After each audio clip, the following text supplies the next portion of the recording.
Shalom, shalom, peuple de Dieu. To pesi biso sumbote pe kimia.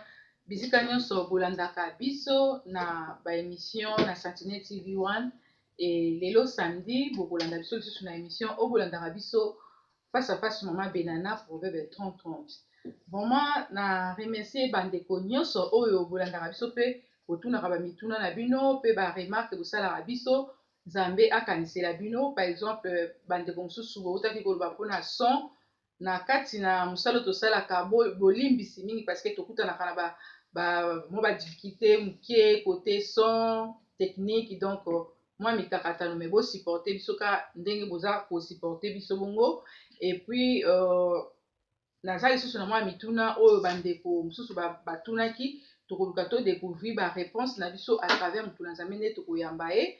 Vraiment nzambe apambola bino ezolakisaki bozolanda biso pe boza na posa boyeba lisusu mingi. Alors wana toza koaproche mosali na nzambe mutu na nzambe Proverbe 30 mpo toyoka nini oyo amemeli biso lelo. Shalom. Shalom le messager. Shalom bandeko batali. Tosepe koyambo na plateau. Bandeko nyonso bazolanda biso.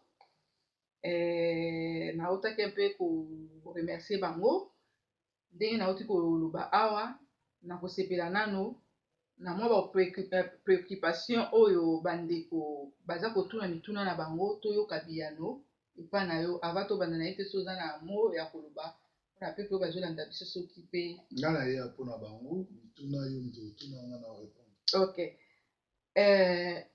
mituna ya liboso nayebiki eza bamituna oyo bandeko mosusu batuna yango tolobango mpe na baémission mosusu mais korepete likambo eza mpe mabe te kobeta se te nango eza mpe mabe te mpo eréveille toujours conscience ya bana na nzambe. Eza na mituna oyo ndeko na biso moko ya mwasi atunaki alobi Mama Bena tokoloba nini ndenge baprofete bakomi kaka koyebisa bato mama na yo ndoki mobali na yo ndoki ezokontinue kaka ndoki mobali na yo ndoki mwasi na yo ndoki famille ndoki donc na place wana okoloba nini parce que baprofesie ebele oyo bazopesa bango ezaka baprofesie ya kokabwana baprofesie ya division ya malonga mpenza ya construction na bavie eza te. Bon ndeko wana aza moto ya liboso atunanga baquestion te bato ebele batunaka baquestion wana. Vraie prophétie eza na kati ya bible oyo aza ndoki oyo aza boye wana eza prophétie te wana eza parole de connaissance oyo nzambe abimisaka oyo na basali na ye bapesa solution na likambo songolo. Soki nzambe atalisi yo ke motu songolo aza ndoki akosuka kaka na kotalisa yo te bakopesa yo na pouvoir ya kolongola yango. Soki nzambe asi atalisi yo ke motu wana aza ndoki donc apesi yo mpe makasi ya kolongola yango. Mais soki yo osuki kaka na koyebisa mobali ke mwasi no aza ndoki mpe na koyebisa mwasi ke mobali no aza ndoki eke opesi ye solution kolongola yango te eza misala ya Satan oyo ozo détruire ba foyer. Parce que mwasi déjà so oyebisi ke mobali aza ndoki eloko ya liboso osala eza lere azozonga na ndako akangi bisaka abengani mobali. Or la plupart ya bato bazopesa baprophétie kokanga mibala bato bandoki suka nango bazwa basi wana batia bango na mabala. Donc eza nango makambo ya balukuta parce que nga na ministère nanga ndenge na travaillaka soki nzambe atalisi nga likambo seke ya grave te akopesanga mpe nzela na nguya ya kolongola yango. Donc bandeko nanga motuna ekoza mpona motu moko mais eza koyede bandeko ebele donc c'est-à-dire soki nzambe apesi arevele likambo akopesa mpe badirectif mpona ye na kozwa solution ya situation nzambe akosukaka atika atalisi ekisuki wana no nzambe soki atalisi fo apesa solution lokola nzambe moto atalisaki bokokabwana te puisque paster akoya alongoli yango. Donc kindoki eza kaka kwa mpe liyanzi ndenge maladi elongwaka na sante na bato na nzoto eza ndenge moko. Sikoyo messager eza mpe na motuna mosusu ndeko mosusu atuni alobi mais pourquoi baeglise lelo tozomona kaka bato batondi baprofete bapasteur mingi kaka bao bazalaki banganga bao bazalaki na makambo ya mabe bango kaka bato batondi bazopesa baprofesie wana. Donc c'est-à-dire so totali mpe quelque part la baprofesie ebele ya lokutana ezokobima mpo baeglise ebele etondi na baprofete ya lokutana bapasteur ya lokutana. nasi naloba makambo wana mbala ebele nalobango awa ke l'église ebele ezomarche te bato bazokende ebele te, c'est pas que bapaster wana baa na nzambe te ou baa na nguya moke non. Tokomi na ntango ya suka fois passé natalisa ye bino na 1 Timothée 4 banda na 1 Timothée 2 bible ezoba na ntango ya suka bato bakoponana bandoki na bandoki bakadia mpe na bakadia mpe baluki mpe paster na bango aye basali église ya bandoki na bandoki. Soki yo oza na molimo wa nzambe oke kuna bakolinga yo te, soki yo ozoteya sango malamu ya solo bakolinga yo te. Donc toza na ntango ya suka ezali ke makomami ya nzambe ezokenda kokokisana. Donc makomami ya nzambe eza kokokisama bandeko boza kolanda yango, mais quelque part là bana na nzambe so totali bazokwea mingi nde na maboko ya mabe mpo basala ya nzambe malamu bazali ya lokuta mpe bazali, mais so totali mingi bana na nzambe bazokwea mingi epa na baoyo ya mabe, donc miso na bango peut-être eza kofungwama te. Paul azoyebisa bathessaloniciens alobi soki parole ya nzambe lelo ezali voilé voilé, c'est-à-dire bato ebele bazipa miso, parce que lelo oyo à travers internet okozwa mate ya n'importe quel ou ya quel côté ya ba bon pasteur na ba faux pasteur. Nga navanda pembeni ya wenze na lopango na biso na masini eza balabala ya wenze, epuis na kenda ba wenze mingi ntango naza kovanda na mbinza kolongwa masini akomata mbinza naoleka na rond-point ngaba bamama tu bakotaka na wenze baponaka bakoitambola bakopona tomata malamu na tomata mabe, thomson na malamu na thomson na mabe. Soki oke na wenze oyebi kopona thomson na malamu na thomson na mabe, ndenge moko mpe na église, parce que soki oyo na église oyebi kopona te église ya malamu na mabe, yo moto oza perdant, parce que na suka ya église eza biloko mibale ou lola ou lifelo. Yo moto kopona soki oponi place ya lifelo oke na lifelo, soki oponi place nzambe ali suka nango eza lola. Donc soki lelo moto aza na église ya mabe, soki lelo moto aza voilé, eza parce que motema na ye moko elingi bongo, parce que lelo oyo à travers mate ya moto azoteya na télévision ou bien na internet nakoyeba déjà ki aza aventure. Donc oko discerner. Ouais, mais soki yo olandi ye kaka, c'est-à-dire oza no moto ya makambo mabe, yango nzambe atindiki yo kuna okende okutana na aventurier po boza bato ya baventure bino na bino bosala baventure. Voilà bandeko message auto kopesa réponse ya ndeko mpe ekoyede bandeko nyonso tout, c'est-à-dire tolukaka discernement mingi mpenza eza faute na biso moko bino moko oyo boza kolanda oyo ndenge sentiment eza kotinda bino, mais molimo na nzambe elobaka elakisaka malamu na mabe. Alors tokiti lisusu na motuna mosusu awa ndeko mosusu atunaki omoni na vie chrétienne nde toza kosambela bato ebele bayebi te que vie chrétienne toza eza c'est tout un processus oyo toza nango. Maintenant atunaki alobi ndenge nini akoki koyeba ke nzambe azobenga ye na kati ya ministère mpo asalela ye, ndenge nini akoki koyeba ke nzambe azobenga nga nabima un pasteur nazala évangéliste ou nazala partenaire pour Christ, ndenge nini akoki koyeba? Ok, ezali mate ya mobimba sur l'appel. Alors nakolinga na répondre na suka soki oza na baquestion mosusu otuni nga comme ça, soki eza te tokoti mbala moko na mate ya oyo po eza mate ya moma, parce que normalement toza na 3 sortes ya appel. Nzambe so abengi yo eloko ya liboso azobenga mpona sali, soki bayebi so yamba yesu balobaka yamba yesu mpo okota na lola obikisama. Donc toza na appel ya sali. Soki nzambe abengi yo na sali ozwi sali akopesa yo ministère, appel ya ministère. Soki appel ya ministère esili toza na appel au delà, parce que motu nyonso to abotama il faut payer asala nini akufa. Siko awa avant na répondre na question no mosusu eza na motu moko te akoloba nzambe abengi ye soki nzambe abandi na kolobela ye moko te pe ayebisi mokambi na ye te. Nazongeli mpo yo oyebaka nzambe abengi yo, nzambe asalaka badémarche mibale.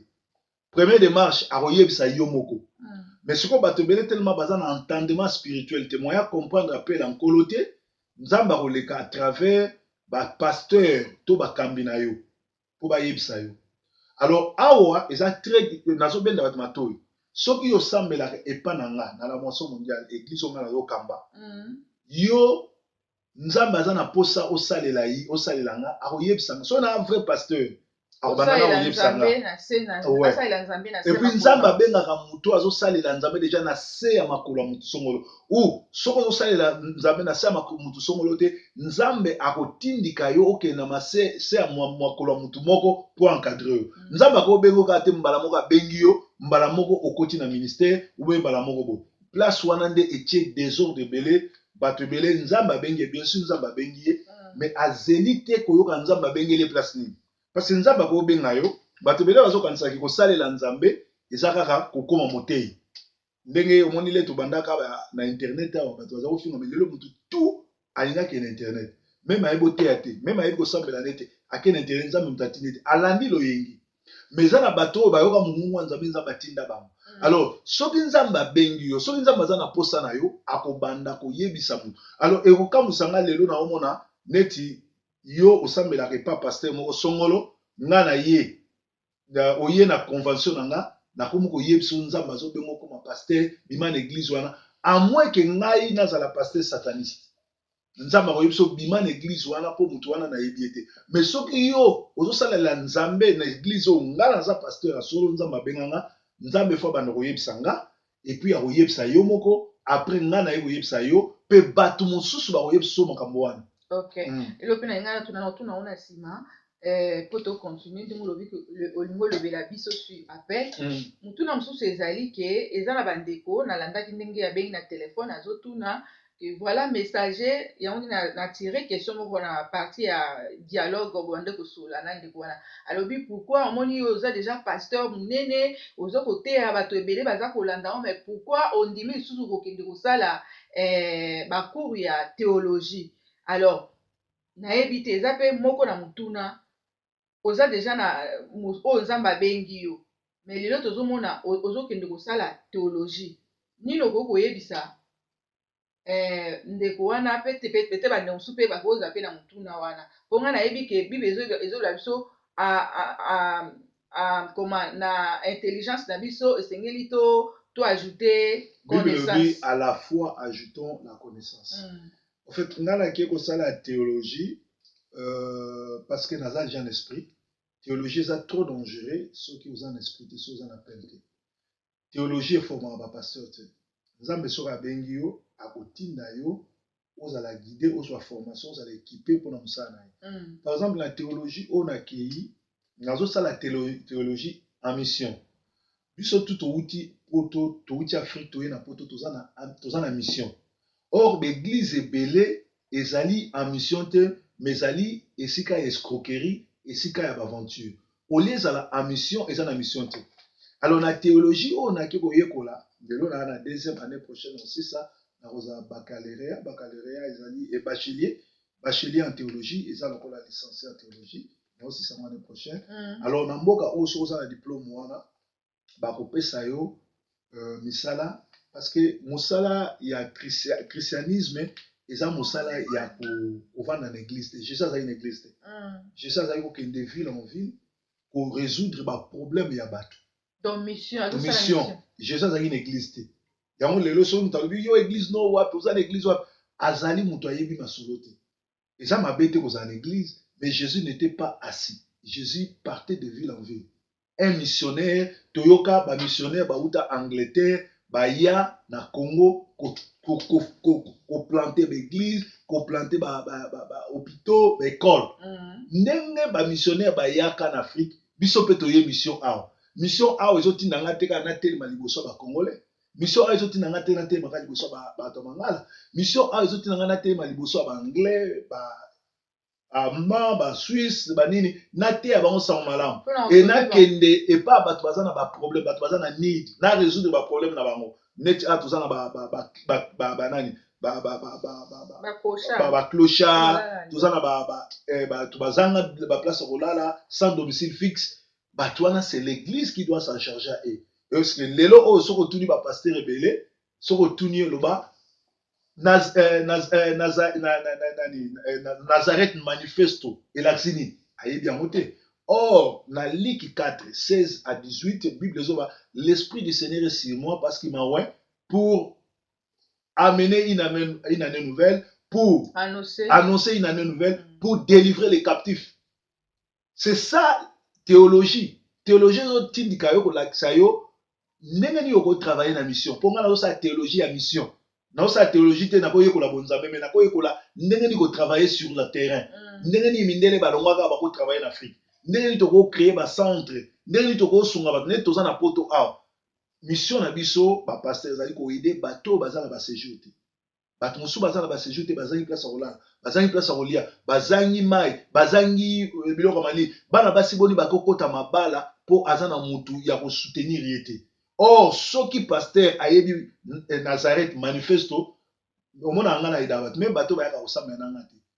mpona kosigne passeport ya mwana nazwa nationalité nasala yango fele mpona kosigne quoi que ce soit nasala yango fele barecommandation ya bana na Manchester eza bato bele babénéficie signature na nga mpo bana bakende na baekole bamisu bafutisaka bamisu soki oyaka na église te osala yango te me nga nasala yango soki obengi ngaka mbala yango na biso yaka na kosigne yango bao bamona basa sans kutu na biso yaka lobi yaka boye c'est-à-dire théologie ezali très important osala yango surtout théologie ya mission parce que toyeba Nazareth manifesto soki osali yango ozala manipulateur te okokende vraiment esika oyo posa ya nzambe yali mpo bato ebele baza na baproblème bavandi na bandako bamisusu bamibomi bamisusu bakoti mabala nasolola na basi na mibali kombele basi bazoyebisanga paster nde naa na libala oyo so nazwi mokanda na nga na 10 heures na 11 heures na kimi ndako me mobali wana kanisaka bala mwasi nzoka mwasi wana na problème oyo église erésoudre ye te ake komikotisa libala azoluka problème ndenge wana donc mokolo yali tokovanda vraiment tosolola sur Nazareth manifesto na kofungolelo makambo nyonso to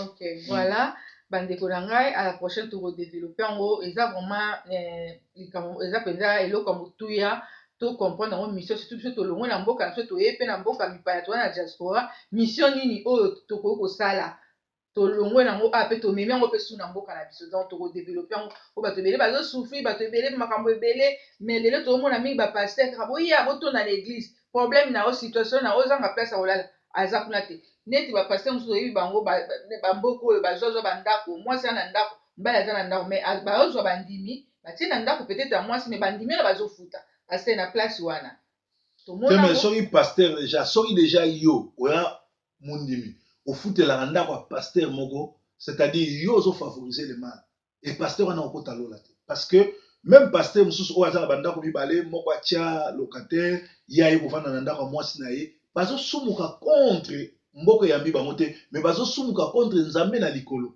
e bato wana soki otali bapele na bango bayebi apele te nzambe abenga bango te mpo lelo oyo toye kokutana na kati évangile mingi na baaventurier nga naza na chance parce que avant nakia na évangile nazalaki gentleman nazalaki sapeur congolais nazalaki producteur congolais natambola na bagrand papa Wemba King Kester toorganiza baconcert bato ebele balobaka nalobaka makambo wana naza plus mondain to mutu na mutu fo abeta lisolo ne awuta wapi nzambe alokote wana bible ezoloba avant nzambe ayebenga yo tika mokili yaka na évangile bon yo nano osala mokili to yo na évangile obanda mokili na monde biso obanda mokili na kati ya église biso bato bayebi kovanda na bato lokola baking Kester mene epuis kovanda te ya 2 minutes bato bazomona ma pompe injection Kester aye koluko na BMW ozo comprendre kovanda na bato lokola baking Kester mene kovanda na bato lokola bapapa Wemba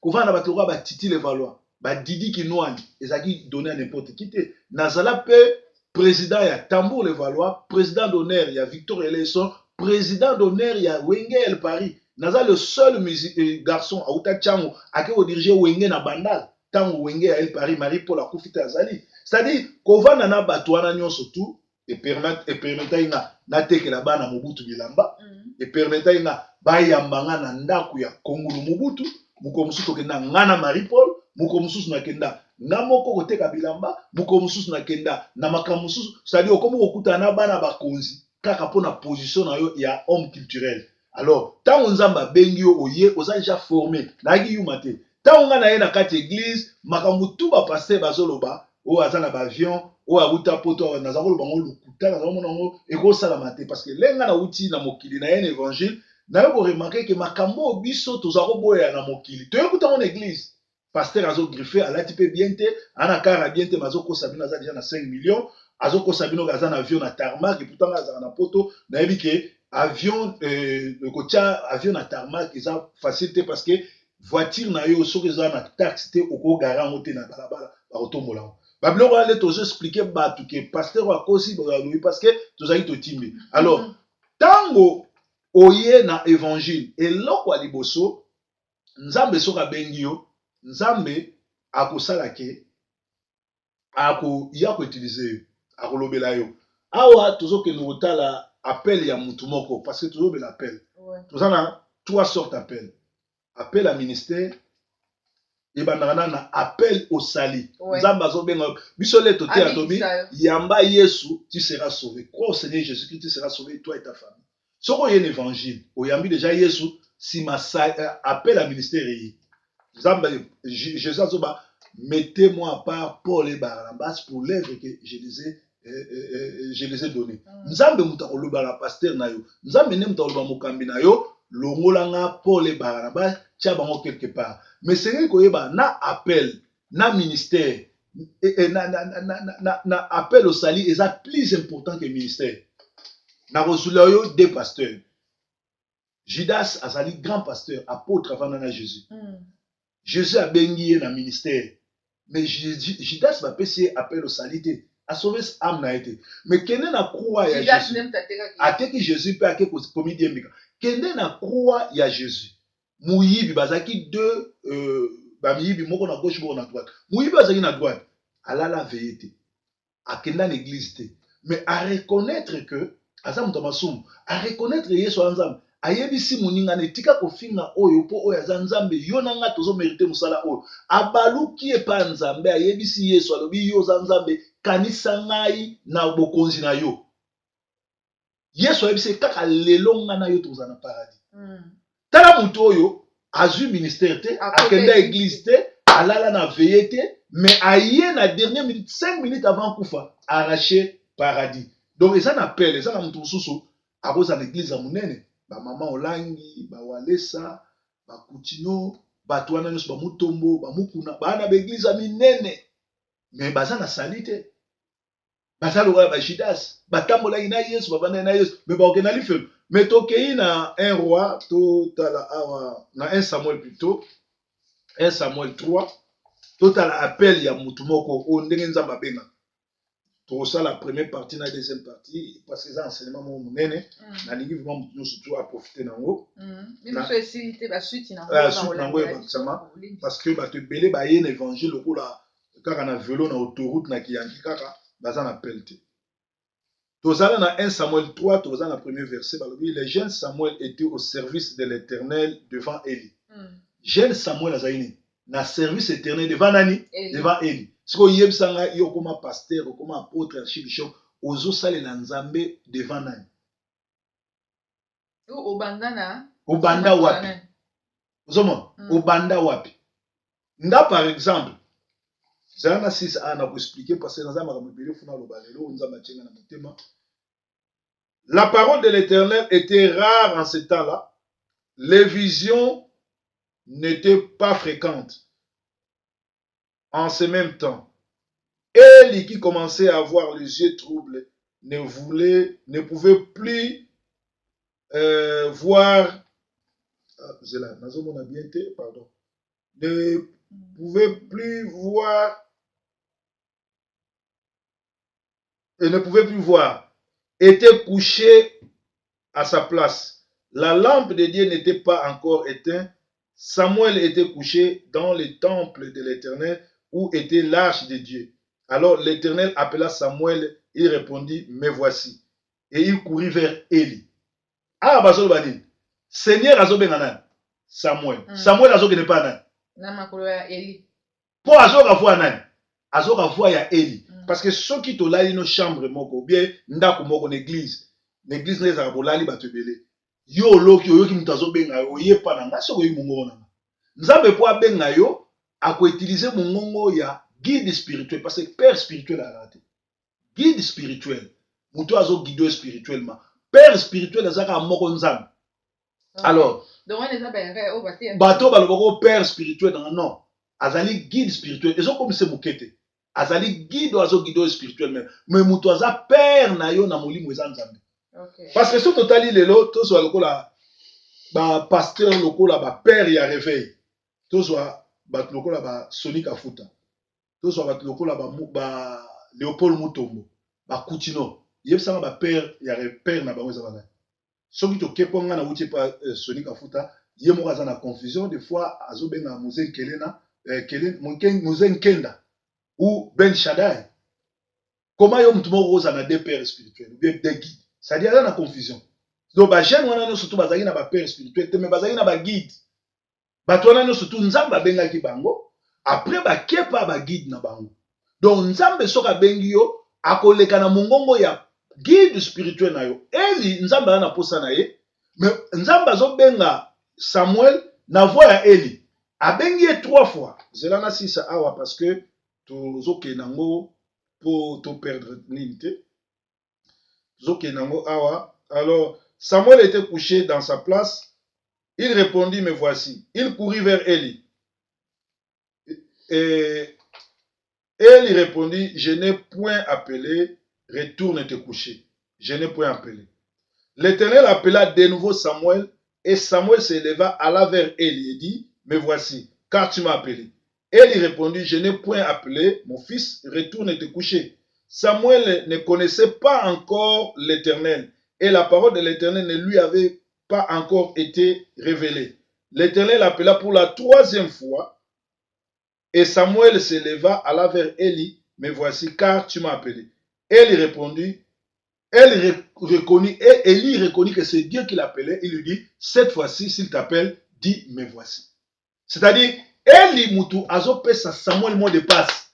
Que zangam na obengote mezanzambe. Cette fois-ci, so abengio, loba, ngaye yo loba. Mais le loba jena, le loba comment? Mutu abengi proverbe. Nzambe mutu abengi. Nzambe vraiment abengi proverbe. Nanu nzambe asilisi koloba te na bengio pona boy, na bengio pona boy. Alinga ya biloko nzambe mutu abenga seke ngana komi archipapa. Nzamba akobenga yo okumbola église eza moke te. Nzamba akobenga ozala partenaire. Yango moni lelo tozonyokwa mato te ya sango malamu. Bato bazoya na misolo te ya kosunga mosala. Parce que mutu tout akomi koteya. Bana banganga tout bakomi ba pasteur. Ba sorcier tout bakomi ba pasteur. Alors le bazoya koteya bazo ko détruire. Or appel ya Nzambe ezali pona ministère. Ministère n'est autre que servir. Donc biso ba pasteur toza ba serviteur. Yango mona ngai soki mutu abenginga na rappeler ye soki aza na baproblème na bondeli mpo nakomi kotuna elekaki ndeni olalaki ndeni nzambe asali ndeni epuis nasengaka mbongo te parce que un vrai serviteur il faut senga salaire na yo mpa motu azwaki yo na mosala omoni soki nzambe motu azosalela yo soki nzambe motu azofuta yo voyage na yo poto tout et tout ndako na yo ekozala ya koforce bato te banda komanipule bato te okosalela nzambe aso or lelo oyo toza na bato ebele bakomi cousin na ye mutu abengi ye frère na mutu abengi ye lelo mpo aza français ale alobi tosala église ya bafrançais azwi bandeko ne bafrançais atie lelo ekomi mwasi soki paster aza te mwasi na ye soki mwasi aza te mwana na ye ekomi royaume ndenge tomoni na papa na biso mbi asali mwana na ye aza na pele te azali musicien akomisi ye pasteur mwana wana sikoyo lokola aza na boloko ya nzambe te akosimba kisi amemi collecante sauvage amemi bonganga na kati église bato tout bazolanda bango bazoke sikoyo na lifelo donc appel ezali très important parce que eloko eza important ezali ame na yo ezala sauvé ezali ministère te parce que soki otangi Josué azobani choisissez qui vous allez servir moi et ma maison nous servirons l'éternel c'est-à-dire mwana na nzambe il faut pas kowela ministère mais il faut kowela nano service kosalela nzambe nayebi te soki ozanga bakestion mosuku vraiment messager bakestion eza ebele je crois bana nzambe bazolanda eza étape par étape toza na 3 ndenge oyo tokoexplike biso mais na ndenge oyo todéveloppe oyo soki nalandi bien olakisi biso appel oyo bato bakobengama lokwa basali na nzambe sikoyo mpona bana na nzambe mpo bana na nzambe oyo babengami lokwa baza bachrétien parce que bino boza topesa lokwa mwa ndakisa na appele ya basali na nzambe eza lokwa dimension ngo bino boza lokwa number 1 maintenant bana na nzambe oyo bazofanda na baban ebele bayebi te ndenge olobaki mpo moko na mosusu baza partenaire nayebi te kaza partenaire oyo nzambe akopambolela nzelaki partenariat mosusu mpe ayebi te kaza intercesseur mosusu mpe ayebi te sikoyo okoki kosunga bango ndenge nini ayeba ke nga peut-être nzambe abengi nga nakombola, nzambe abengi nga nasala, parce que nzambe akopambola mutu na mutu selo eloko oyo azosala. Mais c'est simple, autant à verset oyo. Eli azali tata, Eli azali mokambi na yo. Tango Eli aza mokambi na yo, nzamba abengi yo akolota nga na mona bato ebele babenga nga pasteur nalotaki oyaki na ndako, nalotaki yo na butu nga bi nzambe soka nga lobela yo akolakisa pasteur oyo azaka pasteur na yo. Tozo susu lisolo mususu totala Paul de Tarse. Azwi ba lettre azokende koboma ba chrétien. Na nzela akutani na nani? Akutani na nzambe. Tango akoyi basali batindi pa na Ananias pour na 3 jours de la formation. Donc nzambe a dirigé. Nzambe a dirigé et pas mutu nene ngai nazwa baptême na KDC na Masina. OK. Nazwa baptême na KDC na Masina. Na ye na armée de l'Éternel na yamba déjà nzambe. Nazwa baptême na KDC. Mais pona kola bien nzambe atindi nga na armée de l'Éternel pas passer Soni. Passer Soni mutu amsa nga Yesu te. Passer Soni mutu apesa nga baptême te. Mais passer Soni apesi ngai mateya ya révélation. Formation nazwaki na école de Dieu. Formation nazwaki na école de ministère. Yango ekolisi nga pour balobi le faire aiguise le faire. Je te jure, peu importe ce qu'il fait aujourd'hui, soki na lekaki na armée de l'Éternel telenga na la connaissance. Peu importe ce qu'il est aujourd'hui, peu importe ce qu'il est en train de faire, nzamba est lié mais soki na lekaki na armée de l'Éternel, c'est Dieu qui m'a guidé là-bas pour être formé. Nzamba salaka ndingwana akotindika yo tozwa lelo armée de l'Éternel. Il y a combien de bateaux ba jeunes ba leka kuna ba ministère na leka na 6e ministère na yebite ba collègues auto 6 na bango ensemble ceux qui bazo évoluer netina na yebite na armée de l'Éternel na yebite ceux qui bato ba na connaissance lokola yango moni bango le bazo sala kindumba bamsule bako zo bakisi kokaba na basida ko bimana basa bato na travailler wana na tiko sala mote. Parce que nga nazaki na appel mususu, nazaki na direction mususu, nga na yaki wana te, na mona bato mususu azoya banda tongo tipo na kumisi ndeko na nga Popol Mongo atindeli nga ba photo ya église asali côté ali. Soki Popol avanda yeka na sendo azozela, église wana eza yete. Biso le toye général sonner bi lokolo za masina banda musala nzambe na masina. E ngai pasteur Moïse a témoin KDC na armée de ba welelanga. Zomo, pona ni parce que nzambe atindaki nga nazalaki na musala mo na kati wana ya nzambe sa c'est-à-dire soki nzambe abengi yo akotindika yo epa mutu oyo akofungolo bekai et mutu wana leo afungolo bekai azali guide spirituel na yo parce que ton vrai père spirituel c'est Dieu. Voilà, donc on a comprendre malamu nzambe akoki kolobela bato mosusu okuta na bato mosusu mpe bango na ndoto na banzela ebele azalaka nini église te aza peut-être afana na ndako aza quelque part mais nzambe akosala tout toujours à diriger quelque part. Akoguide même lelo bale ba Ronaldo bakomi ba grand joueur Ferguson a découvert qu'il y a un match amical par Norbeta. Ferguson a coaché, Ferguson a lancé. Et ça rend moi biso ba oyo to utaki mokili to sala ba émission na ba BBC na ba lena na yaki armée de l'Éternel ba to ba ite que na yaki grand sapeur ba to ba ite na sala ba émission na TV ya munene na monde BBC bato bele ba ite na tambola na ba king kesema bato so ba ite ba mona muto soki wapa uta poto soki ba refula so ne mais muto susu o aza l'esprit a comprendre que non a une mission ko yekola yango moni le na yekola ki place na yekoli na tiki matiti na tika makamute na yiba mbongo mutu te nazo mwasa mutu te na tika témoignage à bien. Voilà. Penza bazo continuer kopambola. Messager na yebi ke to sala deuxième partie tozo kende presque na suka sikoyo message no koyebisa bato ba presbytaka alini kozwa formation te alini koyekola te alini kaka abima akende kaka yango tozomona ntango bazobima mpe badega baerreur ebele ezosala. Eza simple na Matthieu 15 6 à 9 totanga ngo Matthieu 15 Matthieu 15 ok na lombango mpona temps na biso ezokende kuna mpenza totanga wana en attendant messager aza koluka Matthieu 15 vraiment message eza très profond bana na nzambe esengeli toyeba yango malamu koyeba appel nini nzambe abengi abengi na intercession soki abengi na intercession oke na protocole ekosimba te. nazotanga Matthieu 15 6 à 9 vous annulez ainsi la parole de Dieu au profit de votre traduction hypocrite. Ésaïe a bien prophétisé sur vous car il a dit ce peuple m'honore de bouche, il m'honore des lèvres, mais son cœur est éloigné de moi. C'est en vain qu'il m'honore en enseignant des préceptes qui sont des commandements d'hommes. C'est-à-dire que ceux qui osent appeler à Nzambe te, okobanda honorer Nzambe na monoko. Alors, okokoma siko na suka, lokola révélation ezate, omemi ba précepte ya moto. Na pasteur moko quelque part na mboka moko na tuna ene yo te rande okoma pasteur neni, akoma pasteur na poto, surtout bato ba très dangereux, bato ba koma pasteur na poto, ba aventurier. O moninga nazaki mokambi ya muziki na biso, na kin na memaka kaka nde nazako diriger muziki, nde na diriger église. Imagine toi, bokenda na église, pasteur azo diriger bino, nde azako diriger musique. Souka na bino za. C'est trop dangereux. Souka na bino, parce que Bible zoba, un aveugle qui conduit, les aveugles finissent de tomber dans les trous. Donc, ezali très important moto na nzambe, mwana na nzambe ayeba pasteur onga nazo landa, nani abengai, akoma pasteur nde nini, nzambe alobela. Et puis, soki nzambe abengi yo, akopesa message. Un grand homme de Dieu, ce n'est pas nombre bato balandaka, mais message nini aza nango. C'est ça. Yango omona, tia YouTube, tala bato bazo teya, aza na enseignement te, aza na révélation te, akozwa Bible, azotanga lokola kwaku, lokola kalao, ou bien lokola koko edidi. Voilà pourquoi bazo meba bato.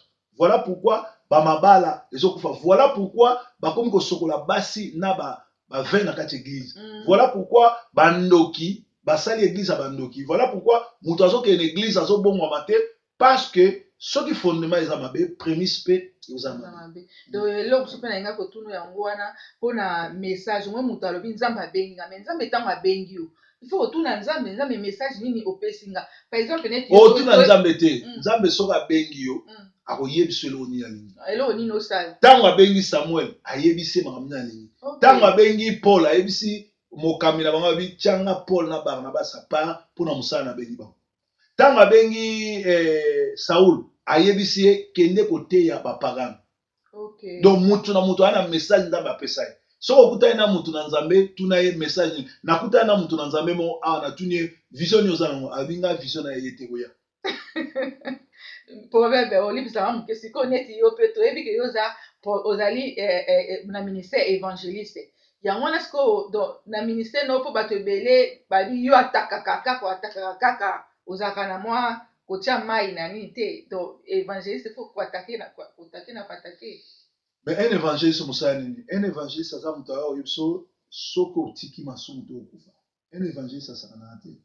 Un évangéliste aza moto azoyebiso vérité. Et bato wana mpo batanga la Bible te. Batanga la Bible, Jésus azali koleka de ville en ville ogaze bafarisien. Batangela nga nanu Matthieu 23, 13. Totanga ya suka verset suka. Matthieu 23, 13 avant na sukisa. Yoka makambo Yesu azoba Matthieu 23, 13. Matthieu 23, 13, wana proverbe azokoluka bandeko na nga tokosala continuité parce que Matthieu eza très important mpona koaffermir vie chrétienne na biso, foi na biso toyeba poso toyebi bafondement oyo te nde yango baerreur makambo ebele ezosalama oyango omona tozotanga na kombo na Yesu. Matthieu 23, 13 alobi malheur à vous scribes et pharisiens hypocrites, parce que vous fermez aux hommes les royaumes de cieux